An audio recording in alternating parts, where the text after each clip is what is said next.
12 লক্ষ টাকা দামের ছাগল ক্রয় করা ইফাত রাজস্ব কর্মকর্তা মতিউরের ছেলে। আর এই মতিউরের মাসিক ইনকাম হচ্ছে 75,000 টাকা।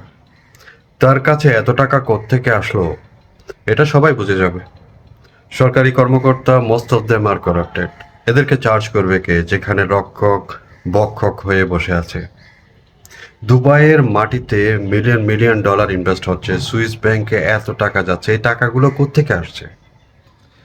গার্মেন্টসের কিছু কামাই, আর বাকি টাকাটা পুরো প্রবাসীর টাকা।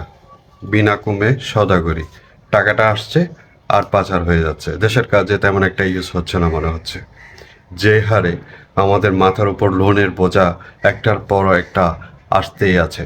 এই যে ইমরান সাহেব, সাদেক এগ্রোর মালিক, উনি 20 লাখ টাকা 30 লাখ টাকার গরু 1 কোটি 1.5 কোটি টাকায় বিক্রি করছে।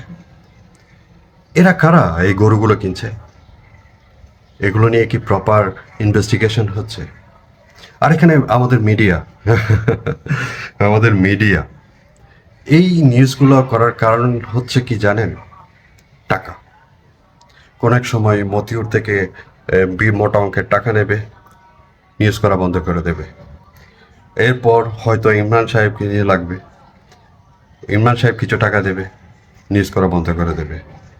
যেমনটা এখন দেখুন, বেনজির, আজিজ, তাদেরকে নিয়ে কোনো ধরনের নিউজ হচ্ছে না।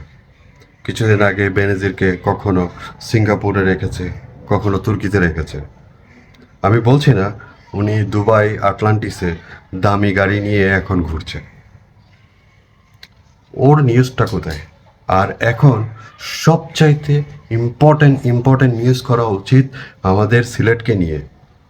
এই যে বন্যা, এই যে মানুষের দুর্দশা, এগুলো নিয়ে নিউজ করা উচিত। মানুষজনকে এনকারেজ করা উচিত যেন তারা এগিয়ে আসে হেল্প করার জন্য। আর আমাদের মানবতার ফেরিওয়ালারা, ফেসবুকে ইউটিউবাররা, ওনারা কোথায় এখন?